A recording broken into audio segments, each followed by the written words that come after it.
Good morning, Bachman Middle School. Today is Friday, April 22nd. It is a B day, it is a band makeup day, and I am Mr. Strand with today's Tiger Talk. First up, today is the holiday Earth Day. But what is that? Why is there such a thing? Here's a PBS video to explain.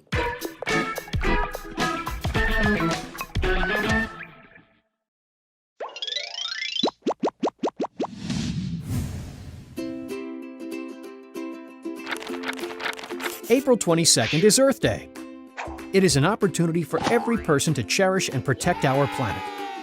In the late 1960s, scientists began to realize our environment was growing weaker and less healthy. Many of our great modern innovations like trains, cars, planes, and factories often create pollution and waste. Conservationists and environmentalist pioneers realized that if humans weren't more careful, the planet would get irreversibly damaged, and people would have a hard time living here. A senator from Wisconsin named Gaylord Nelson wanted to create a special day for us to acknowledge the state of our planet and work to keep it healthy. He proposed the first Earth Day in 1970. He chose April 22nd so that students could participate through their schools during a season good for outdoor activities.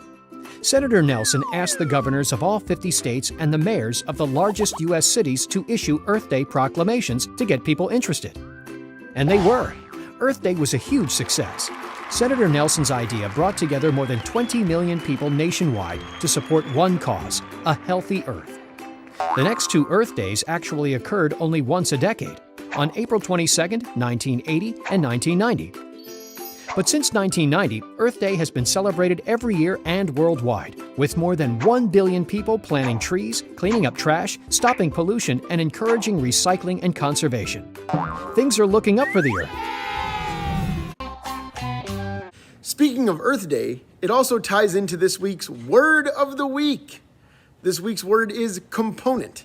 A component is an element or part of a larger whole. And today, when I say element, I actually mean the periodic table of the elements, because I want to look at some of the elements that go into making a cell phone. Man, I broke my phone screen. Does anyone have any yttrium or terbium or europium or gadolinium or tape?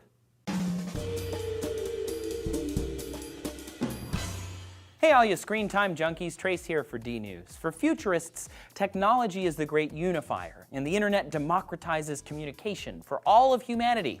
The statistics organization IDC estimates 44% of the planet is on the internet in 2016. And according to Pew Research, globally 54% own smartphones. But creating devices to access this future world of technology involves pulling lots of minerals from the actual world that we still have to live in. It's probably no surprise to learn that the modern smartphone is an absurdly complex little rectangle. Inside an iPhone, for example, you can find 75 of the 118 elements on the periodic table.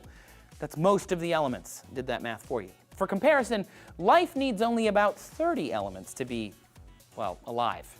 Admittedly, many of the iPhone's elements are common enough. Silicon is used to make transistors, those tiny on-off switches that form the basis of microchips. Aluminum, silicon, potassium, and oxygen all go to the reinforced glass that covers every screen. Lithium powers an iPhone's battery, as it does in a gazillion other devices. And there's some carbon in there, of course, because, well, there's carbon in almost everything.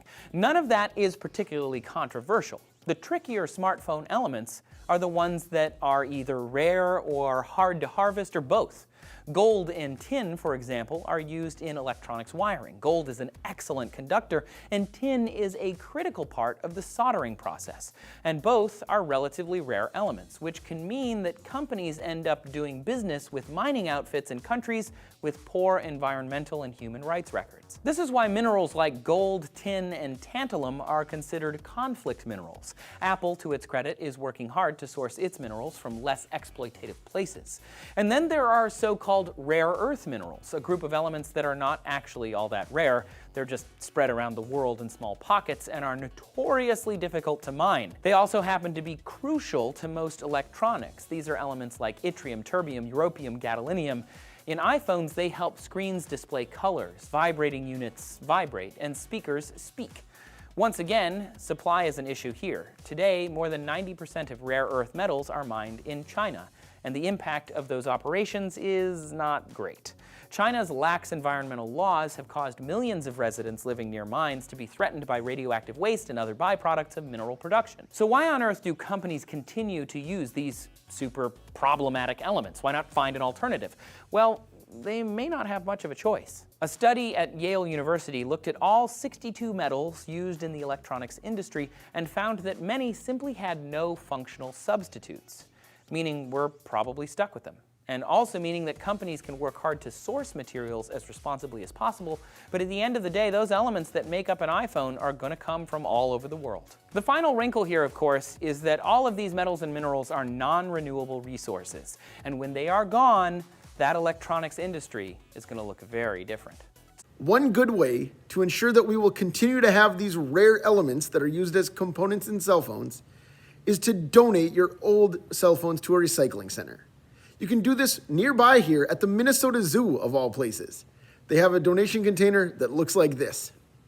Finally, let's take a moment to celebrate this week's Tiger Stripe drawing winners. As you probably know by now, anyone who is awarded a Tiger Stripe is entered to win a drawing.